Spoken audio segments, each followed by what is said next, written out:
Hello everybody and welcome back to my channel. If you are new here, if this is the first time that you are ever seeing this little corner of the internet, welcome. Hi, thank you so much for joining us. My name is Millie and I post cruelty-free and affordable makeup reviews throughout the month, and then at the end of the month or the start of the next month you get this video here where I recap everything that I tested throughout the month. I recap, I tell you what I think of everything when I've had a little bit more time to play with all of the products that I test throughout the month. So if that sounds good to you, give this video a big thumbs up, press the hype button. Still don't know what it does. Apparently it puts me on some sort of leaderboard. I don't know, but press the hype button, press the like button and subscribe if you want to see more cruelty-free and affordable reviews from little old me. But let's just get on into it. Everything that I tested throughout November and what I think of it now that I've had more time to play. So starting with Studio London, the first video that went up in November, I was testing out a few new products, and these two are ones that I have continued using. I tried a new blush stick. It was so sticky, I have not continued to use that one, but these two are both really great products. So this is the Studio London Boss Brow Tamer. This is a tinted brow gel. And actually, I don't have any brow gel on yet, so I will put a little bit of this on. It is a very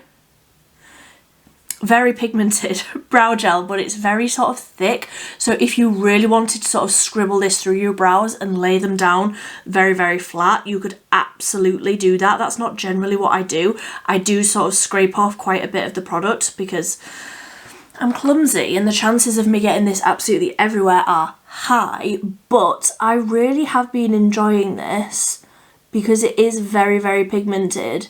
You only need to use, for the way that I like to use a tinted brow gel, which is sort of just at the end to sort of fluff through the brows and actually coat the brow hairs with a little bit of pigment.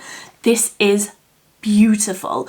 I'm not saying that it's my favourite because it is a little bit more difficult to use than the ones that I do consider my favourites, which are like the e.l.f. Wow Brow or the Troublemaker Evil Twin. It is slightly more difficult to use because it's got such a high amount of pigment.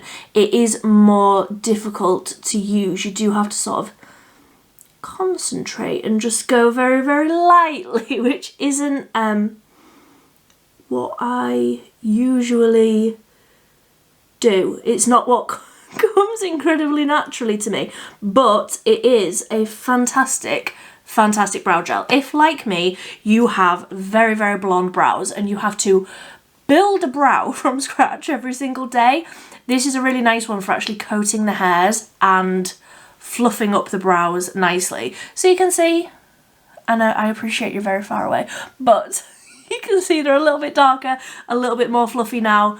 I really like it. Knowing how pigmented it is, I would have potentially gone for a medium brown. This is deep brown, and I think that maybe would have made it a little bit easier to use because it would have been a closer colour to what I ultimately wanted, but I didn't know how pigmented it was going to be, so I went for the deep one. If you're my sort of colouring and you're wanting a tinted brow gel and you're wanting to try this one, I would maybe suggest going for the medium one, and the mascara as well. So this is the Lash Icon Amplified Mascara. This is the like burgundy shade, yeah, burgundy. It's very long lasting, it's a really nice colour, it's very quick and very easy to sort of apply onto the lashes. I wouldn't necessarily say that this beats my MUA Stop the Search mascara. They're sort of equal in the longevity. I do believe that they are both tubing mascaras. They both sort of come off in that way. They're both very long lasting. This one is just a little bit less dramatic, a little bit less lengthening. The MUA one gives me a little bit more. So out of the two, I would say I prefer the MUA one, but this is still a really great option. Very long lasting. I really like the colour, I really like the tone of it, I really like the brush. It is a very easy brush to use because it is curved.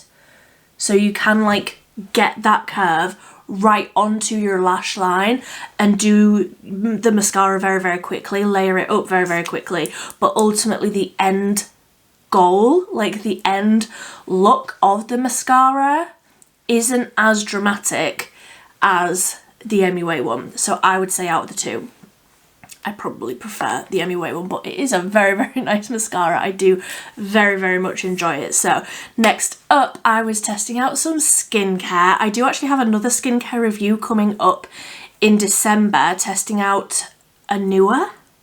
They sent me a massive box of products, so I'm going to be getting into that, like doing more like skincare reviews, because I really enjoy skincare and it's not something that I really review very much, but you seem to like the pop skincare review, so I'm going to be doing some more of them, and that is what I tested out in November. So the Pop Good Glow Toner, the Balancing Act Serum, and the All A Blur Moisturizer.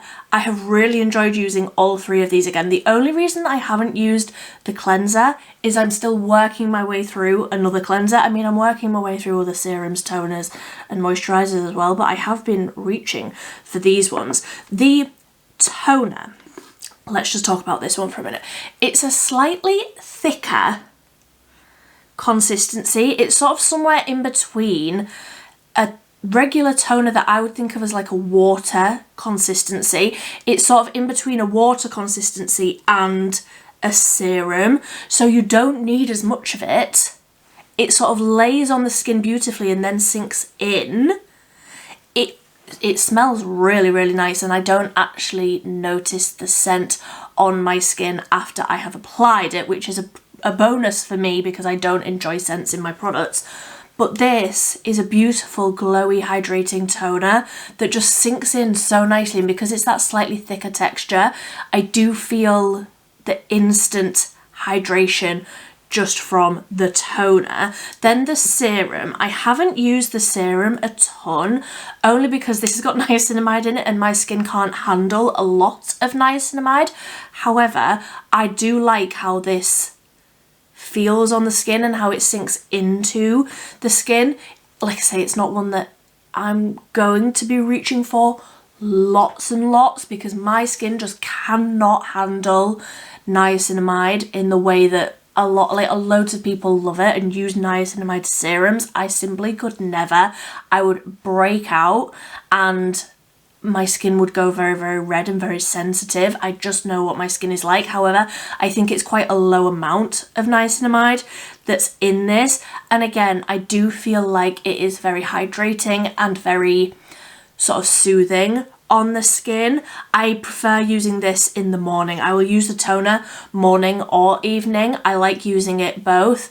This I have enjoyed using in the morning, but not every morning. And then the moisturizer. I use this in a very specific way, which is a unique way.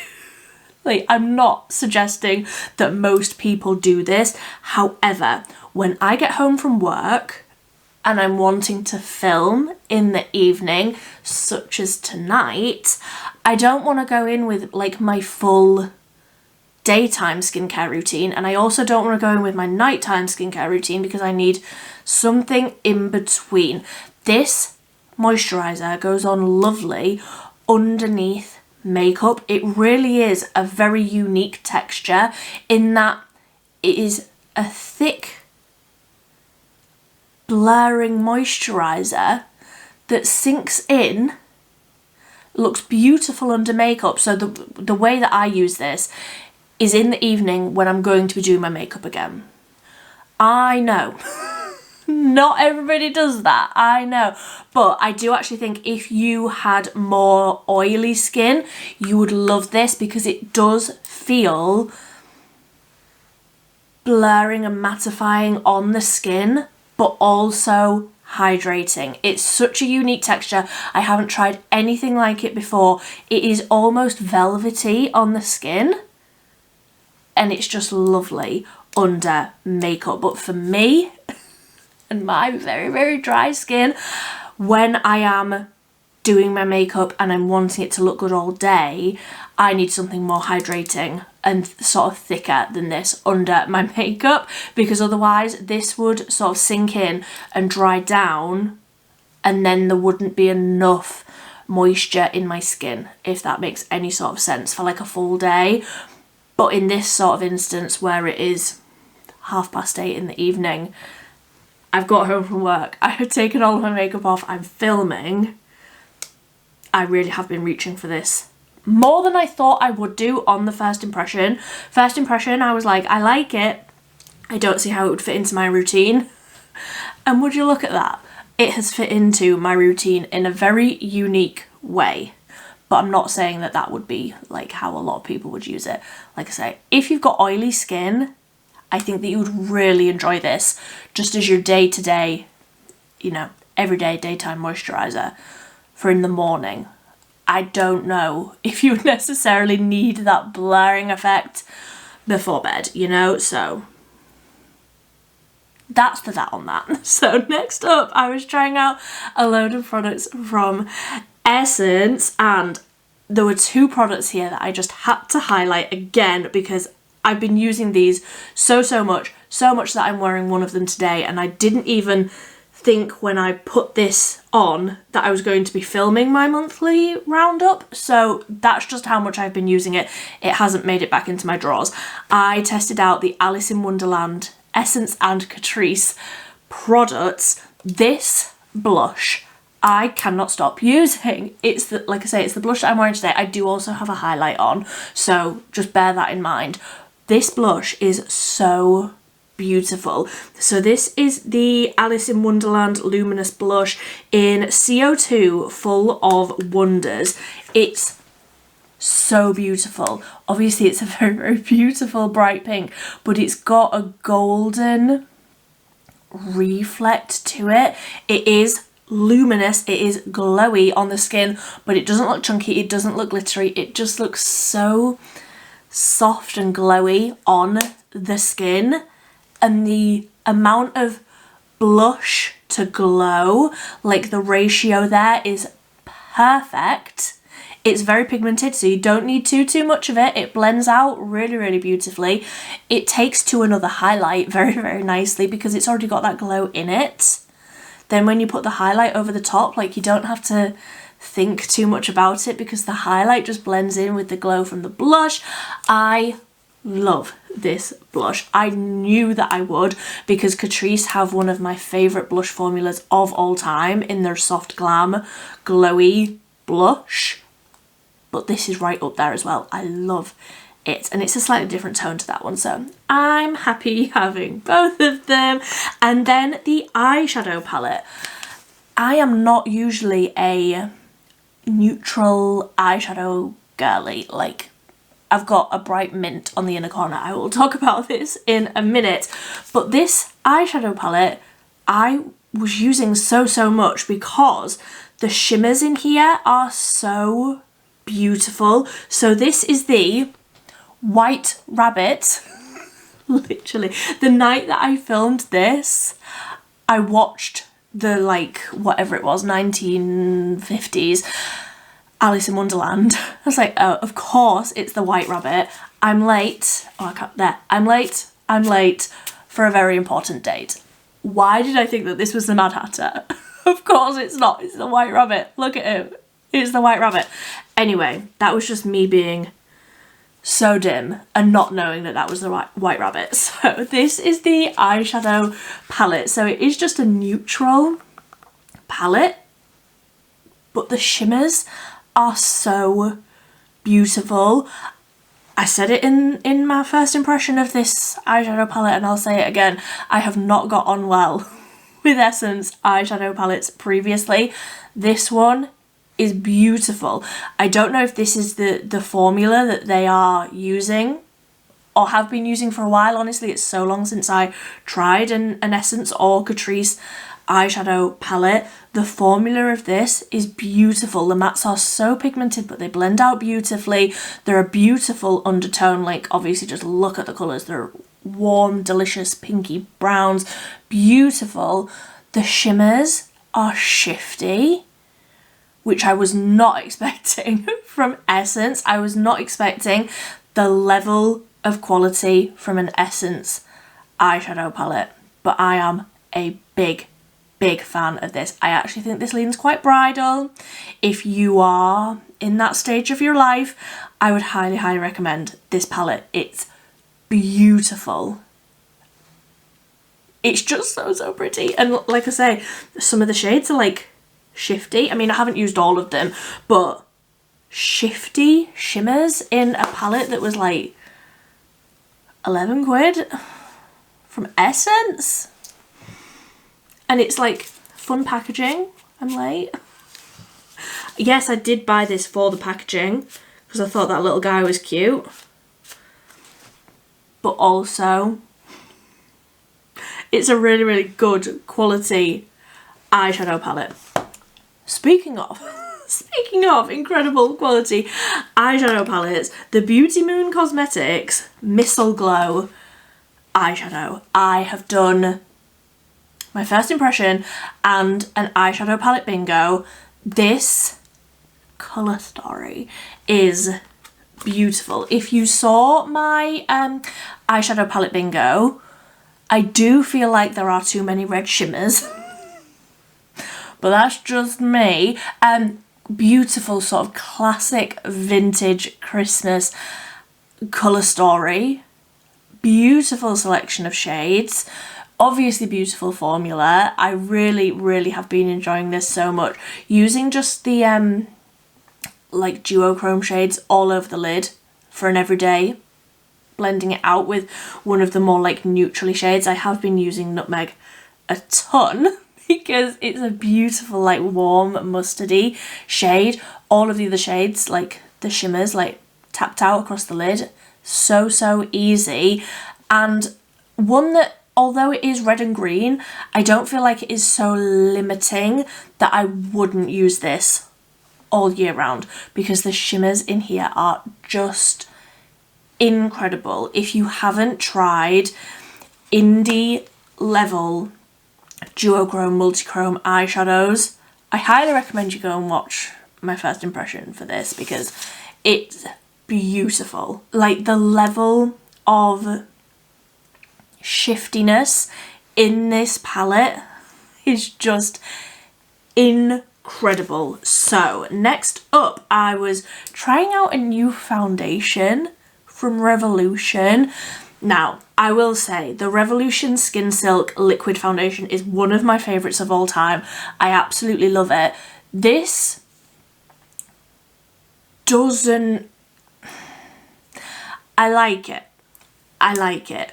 It's not my favourite stick foundation. I have other stick foundations that I prefer. I feel like it's a little bit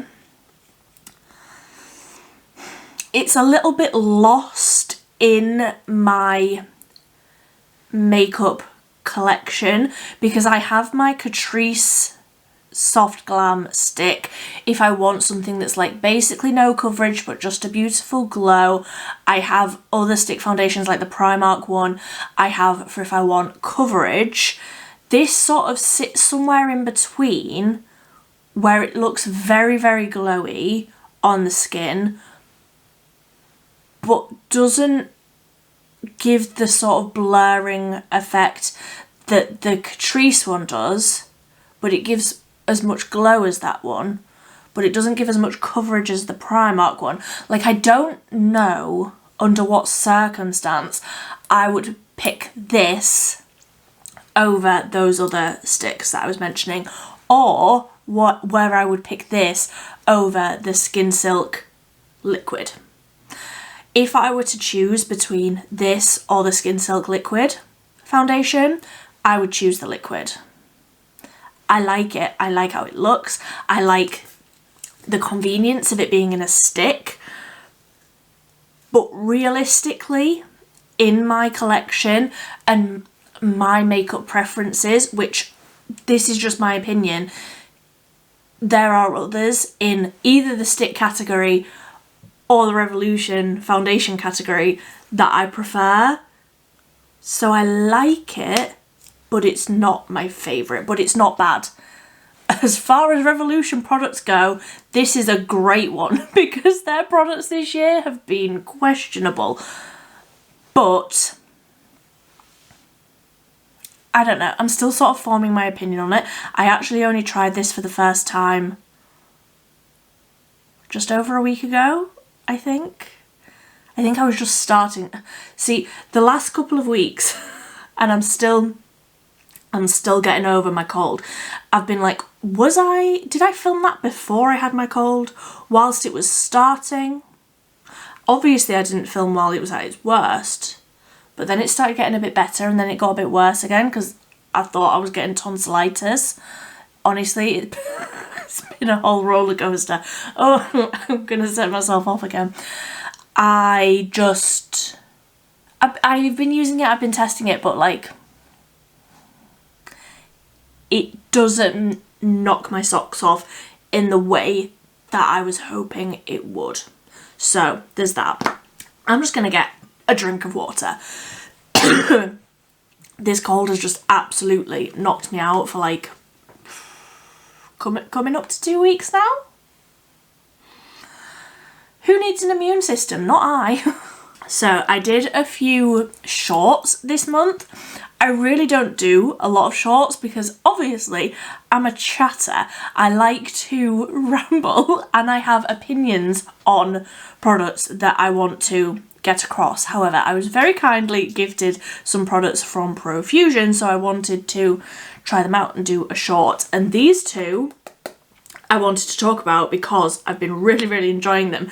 The Profusion lip liner in maple sugar and the lip balm liquid gloss thing, Cashmere Lips in Cozy Chai. I've seen a lot of drama this month about the Michaela Noguera POV Beauty lip balms looking stringy, not being very good products for the price that you pay. These feel like a dupe to me because the lip liners are very, very creamy, go on so smooth, but last very, very well. I won't say that they're like as long lasting as those POV ones or that they are like all day wear, because they're not. They do eventually wear off, but they are, I would say, a long lasting lip liner. You get a good couple of hours out of them. The lip balm, however, these look very similar to those POV ones. Let me just show this on the back of my hand. It is a very pigmented, balmy, glossy sort of a finish, but you don't need to apply tons of it to get the level of pigment from it. So they brought out a red in this formula as well, and actually applying the amount of lip balm that you would apply to get the hydration from the lip balm gives you the amount of colour that you would want, if that makes any sort of sense. If you've seen the drama around the POV ones, you know what I mean. They're beautiful. They don't last all day. The lip balms don't last all day. You do have to reapply them, but because they're such a beautiful, balmy formula, I don't mind reapplying them because they feel lovely. I will just wipe that off the back of my hand before I get that all over my nice white flowery dress. And actually, let me just apply a little bit of this. I've only got a lip liner on. This is a different lip liner, but it does give you that amount of pigment, but genuinely without being stringy. And like genuinely like a tenth of the price. They're so beautiful. So that was those. And then finally this look here. Obviously I can't give you like an updated opinion because it was like 35 minutes ago when I finished filming this, but the Simply Posh Cosmetics Gingerbread Bakery eyeshadow palette. So I'm going to be doing more with this palette in December. I'm going to do an eyeshadow palette bingo and I'm going to do a 3 looks with video because this colour story feels so deliciously wintry to me. Obviously I've literally just finished filming my first impression, so I can't tell you any more than what I told you in that first impression. Go watch it if you want to find out more. But I am very, very excited to be playing with this some more. So I feel like that was quite quick, even with having to break for a small cough in the middle. So that is everything. I would love to know, what have you been loving in November? What are you looking forward to trying in December? I want to know all of your opinions on all of the things that you have tried out in November. Tell me what you've been loving, even if it's not anything new. I want to hear what you have been enjoying. I will leave all of these products linked down below and onto posting every day in December. Yes, I know. I've already been posting every day in like most of November anyway, and I do post every day in October. So it's been like everyday Q4 at this point. So I hope you're looking forward to more videos in December as well. I will be here. I will be here, I will be posting, but that is everything for today. I hope you've had a fantastic day. I hope you had a fantastic November, but until next time, thank you ever so much for watching. Bye bye.